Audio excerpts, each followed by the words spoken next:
Bismillahirrahmanirrahim. Assalamu alaikum. I hope you all are fine and staying safe and happy. I am your science teacher, Miss Farheen, and I welcome you all to your science class. My dear students, as you know that we are on chapter number 6 and the name of our chapter is force and motion. Today we are going to discuss about another type of force which is known as force of friction. क्या है ये force of friction? We are going to discuss that, लेकिन उससे पहले जब थोड़ा सा recap कर लेते हैं कि हमने प्रीवियस लेक्चर में कौन सी फोर्स के बारे में पढ़ा था. So my dear students, let's quickly move forward towards the recap. So what is meant by force of gravity? So previous lecture में हमने force of gravity के बारे में पढ़ा था और force of gravity क्या है? It is the force that is exerted by the earth on the object which pulls everything towards itself. And what are the factors on which force of gravity depends? It depends on two factors, that is the mass. More the mass, the more gravity will act on it.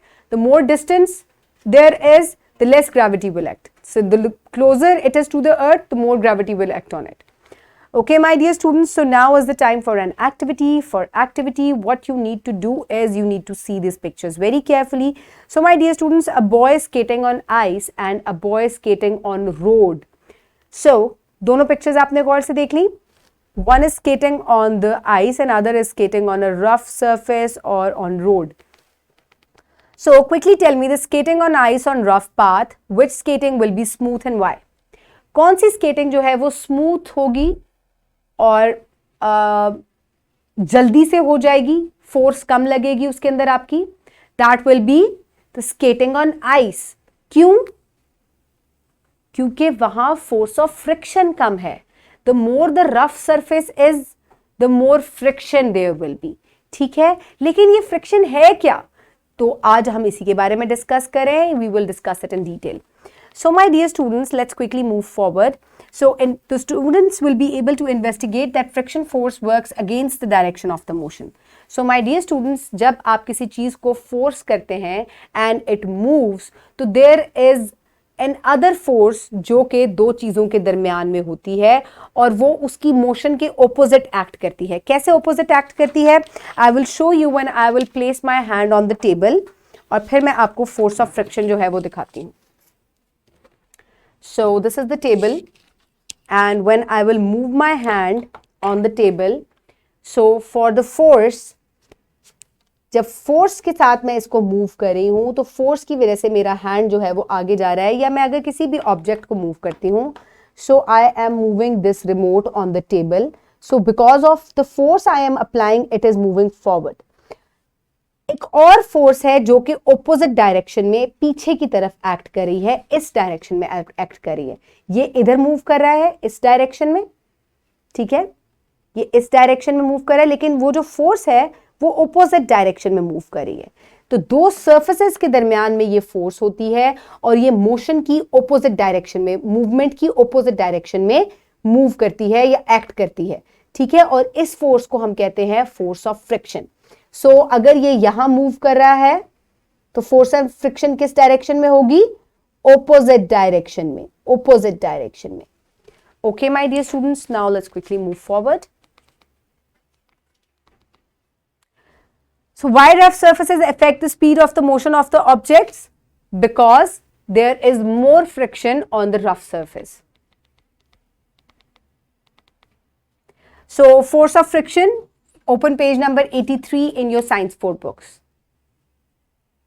I hope everybody has opened the page. So have you ever noticed that if you throw a ball on the ground, it rolls longer on a smooth surface than on a rough surface?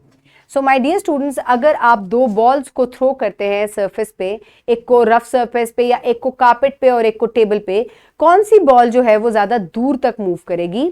Of course the ball which is moving on the table, because the table is smoother, और जो carpet की surface होती है वो rough होती है, जिसकी वजह से उसकी मूवमेंट जो है वो कम हो जाती है. This is the force of friction working opposite to the force we have applied on the ball.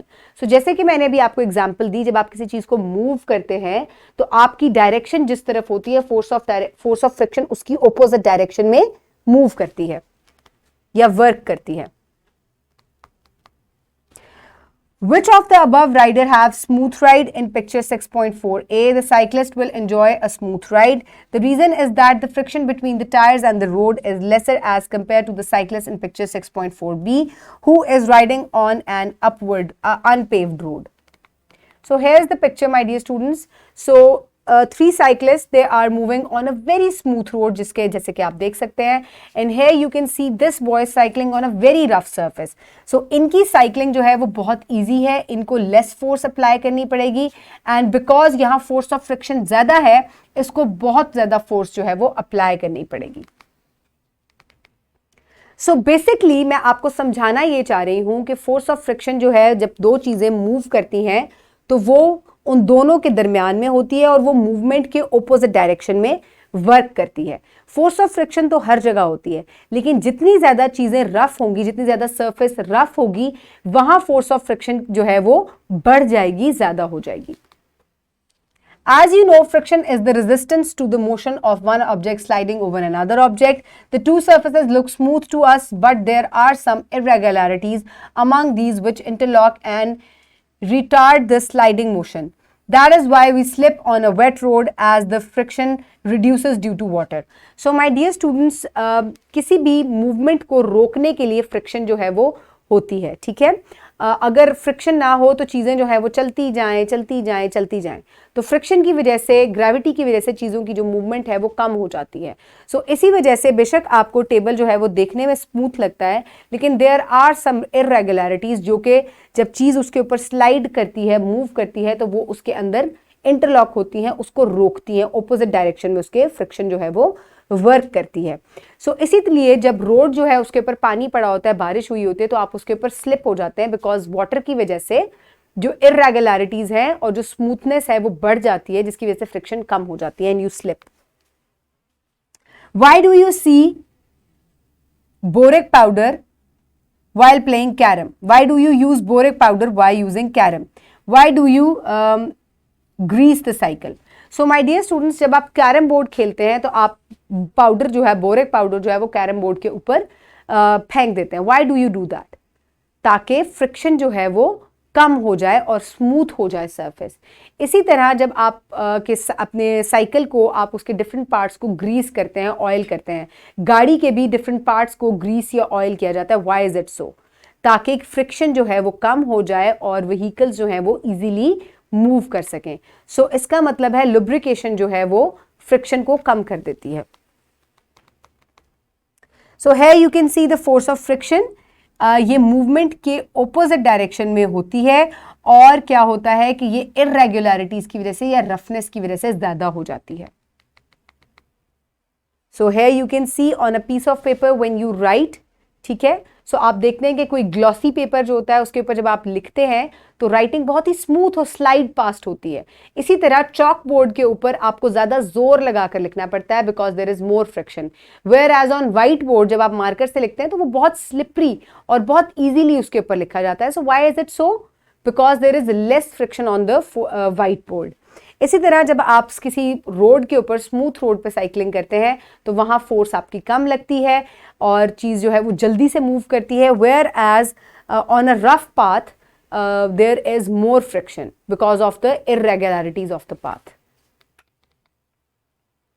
माचिस किस वजह से जलती है? When you light up a match stick, वो भी फ्रिक्शन की वजह से जो है वो जलती है.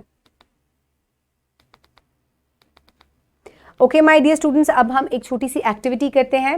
एक्टिविटी क्या है कि इसके लिए आपको क्या चाहिए? Simply you just need 2 pieces of paper. और हमने क्या करना है? It is very easy way to show friction in action. और फ्रिक्शन क्या है? Air friction on floating paper.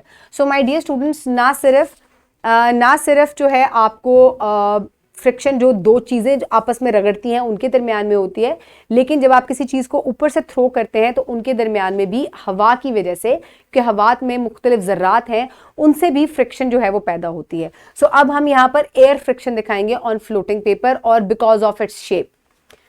So the shape of the plane paper and roll paper or weighted paper या crumpled paper will determine how much friction is caused as they fall. So roll paper one of the pieces of the paper into a ball, leave the paper piece of other piece of paper as it is, fold the piece of the paper above your head, drop the piece at the same time. The ball of paper will fall quickly because of less friction from the air. So my dear students, now I will take 2 pieces of paper. So this is one piece of paper. It is flat and it will remain flat. And here I have another piece of paper जिसको मैंने crumple किया हुआ है.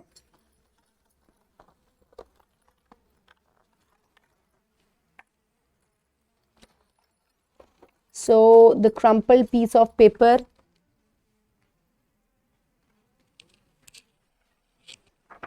so this is the crumpled piece of paper. इसको जो है मैं krump कर लूंगी. अब करना क्या है कि हम इसको सेम हाइट से I will place this one above my head and this one also above my head, और दोनों को मैं सेम टाइम पर I will drop them. ठीक है, सेम टाइम पे मैं इनको ड्रॉप करूंगी. So the piece of paper which was flat, यानी कि ये जो फ्लैट पीस ऑफ पेपर था ये देर से ग्राउंड को हिट किया, whereas this instantly hit the ground. Why is it so? Because of its shape, less air friction was there. ठीक है, इसके ऊपर, लेकिन इसकी पीस ऑफ पेपर ज्यादा होने की वजह से, बड़ा होने की वजह से एयर रेजिस्टेंस ने या एयर फ्रिक्शन ने इसके ऊपर ज्यादा जो है वो एक्ट किया, जिसकी वजह से ये देर से जो है वो नीचे आकर गिरा.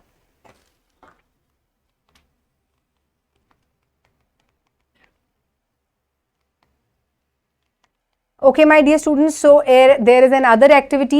Rub your hands with one another. You will feel your hands warmer. It is the heat produced due to friction. So my dear students, friction को show करने का एक और बहुत आसान तरीका ये है कि तमाम बच्चे जो हैं अपने दोनों हाथों को आपस में करीब करें और उनको रब करें. Instantly you feel them warm. सर्दियों में हम अक्सर ऐसे करके अपने हाथों को गर्म करते हैं. So why is it so? क्योंकि आप फोर्स अप्लाई कर रहे हैं, आप फोर्स अप्लाई करके रब करें ना, लेकिन there is another force जो कि आपके हाथों के दरमियान में वर्क कर रही है, दोनों सर्फेसेस के दरमियान में. That is force of friction, जिसकी वजह से आपके हाथ जो है वो गर्म हो रहे हैं, क्योंकि फ्रिक्शन जो है वो हीट भी प्रोड्यूस करती है. So now is the time for evaluation. So quickly tell me, what is the force of friction? Force of friction is the force between the two objects, moving objects, which moves in the opposite direction of the movement. Why we slip on wet road? Because there is less friction. Practice. Okay, for practice you can download this worksheet from the description box below this video, or you can get it in print form by your teacher. So my dear students, write down your name and the roll number, and then what is force of friction? What does happen when we rub our hands? Which piece of paper has more friction in air, rolled paper or plain paper? So, rolled paper. Why we slip on wet road? Because there is less friction because of the water. On which road riding is smooth and why? Rough road or smooth road? It will be on smooth road because there is less friction. So, why does a ball roll more on smooth surface than on rough surface? Because of the force of friction. Smooth surfaces have less friction acting on the movement, whereas rough surfaces has more friction that is applied on the moving object. So for homework, you will do question number 4 from section B given on page number 90, and you will do question number 1 from section C given on page number 90. You will do these in your notebooks. And you will do independent activity number 1 and 2, जो कि मैंने अभी आपको करके दिखाई. घर में भी इनको perform कीजिएगा, given on page number 83 and 84. So my dear students, for wrap up, today we have discussed about the force of friction. Force of friction is the resistance to the motion of one object sliding over another object. And my dear students, I hope now you know about force of friction also, that it acts in the opposite direction. ये movement की opposite direction में act करती है और चीज़ों की motion को slow down करती है. ठीक है? So my dear students, I hope you have enjoyed today's lecture. Keep everybody around you safe. Have a good day. Thank you so much and Allah Hafiz.